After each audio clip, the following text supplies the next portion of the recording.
Hello mga kakusina! Ngayon gagawa tayo ng Birch Tree Chocolate Cake. So ito yung mga kailangan nating mga ingredients. Kailangan lang natin ng 2 itlog, asukal, tubig, oil, baking powder, all-purpose flour, and syempre kailangan natin ng Birch Tree. Ayan, 2 piraso yung kailangan natin. So start na tayo. Una muna natin ilalagay yung egg dito sa ating mixing bowl.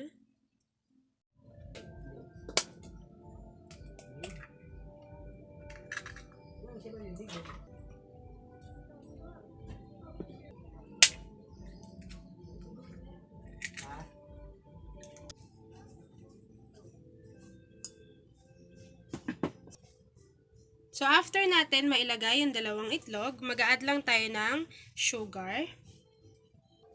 So, salain lang natin yung sugar na ilalagay natin.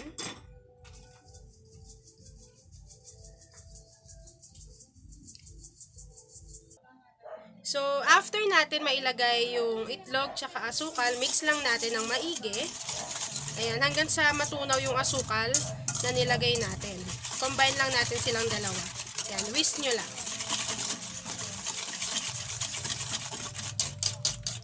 Tapos after natin i-mix, mag-add lang tayo ng oil. Tapos after nyan, mix nyo ulit hanggang sa mag-blend silang dalawa.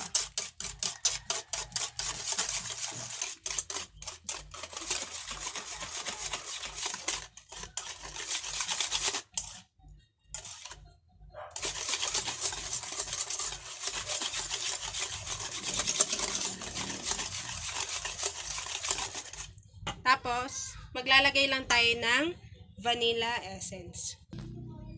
Magdadrop lang tayo ng konting vanilla essence para sa aroma. Tapos, mix nyo lang ulit.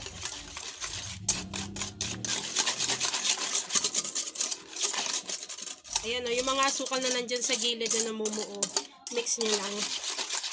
Ayan, konting pasensya lang hanggang sa matunaw yung asukal. Tapos yan, kapag nakita nyo na siyang foamy, ganyan, ayan o, pwede nyo nang i-add yung ating all-purpose flour.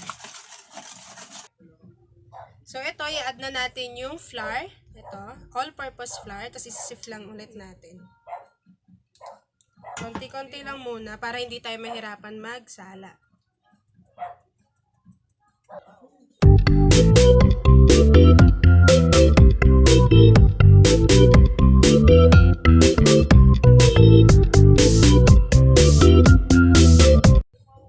Yan, after natin mailagay yung ating all-purpose flour, mag-add naman tayo ng baking powder.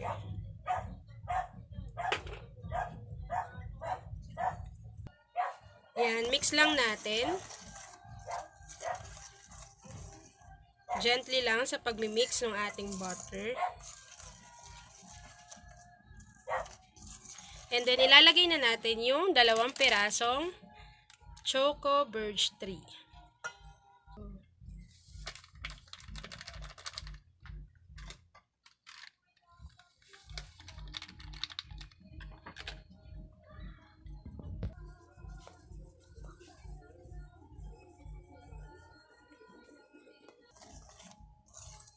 Ayan, mimix lang natin siya. Ayan, ang bango, oh my god. Try nyo na rin to ha, mga kakusina. Sobrang bango, tsaka affordable lang yung recipe na ginawa ko today. Tapos mag-add lang tayo ng water.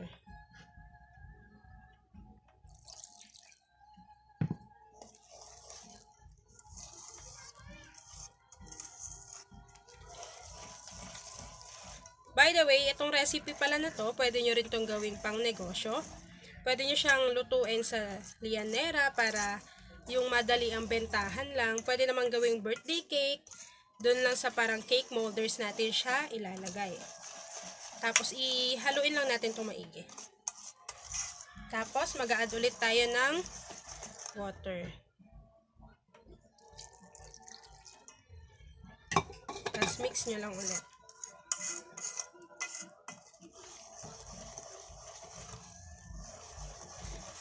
I-mix niya lang itong butter natin hanggat sa wala ng lumps na namumuo doon sa ilalim.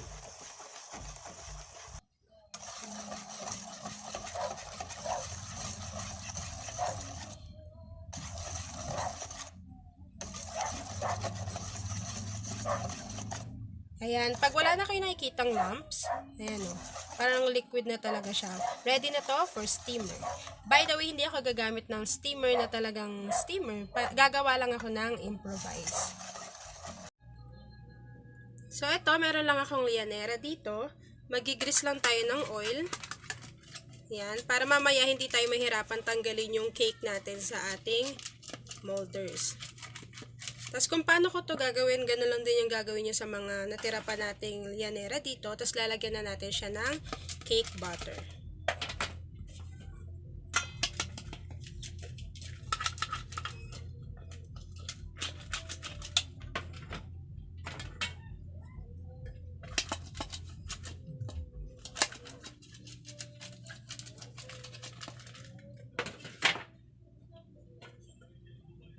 By the way, na shout out nga pala tayo ng Grab Food Vlogs. Ayan, iwan ko na lang yung link sa description box kasi binigyan ko siya ng personal accident insurance from AXA.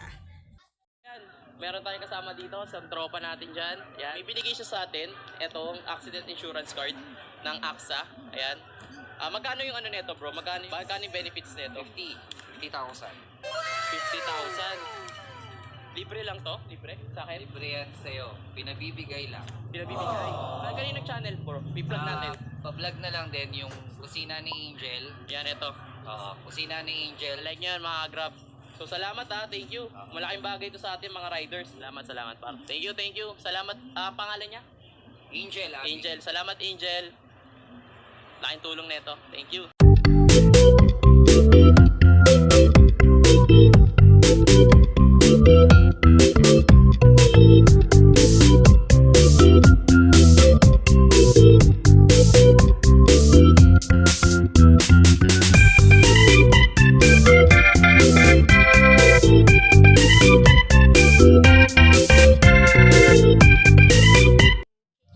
So, ito na yung nagawa nating cake butter.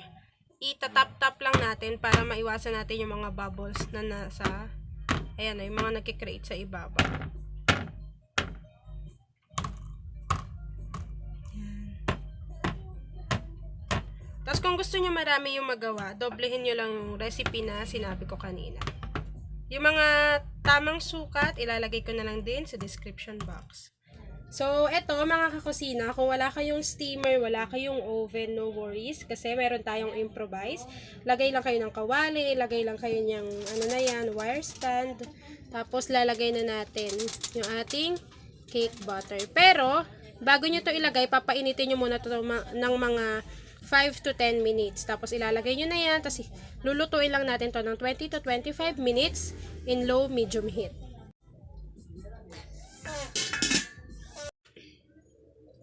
Ayan, check na natin yung ating cake.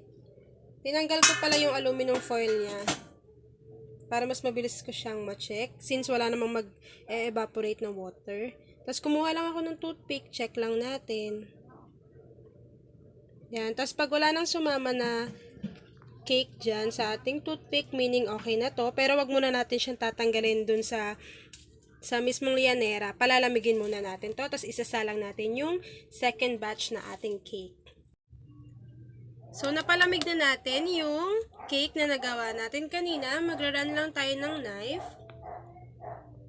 Tapos, ililipat na natin to sa Tupperware. Yung pang leche flan.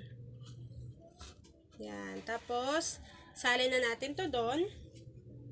Hello mga kakusina! Kung hindi ka pa nagsusubscribe sa aking channel, please click subscribe button, click notification bell, click all para lagi kang notified sa bawat upload kong mga videos. Thank you!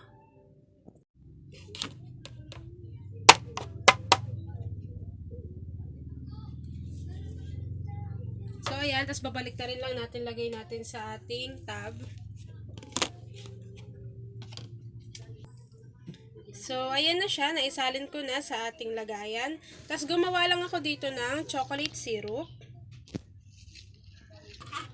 Ayan o, gumawa lang ako ng chocolate syrup, tas lagyan lang natin yun sa ibabaw.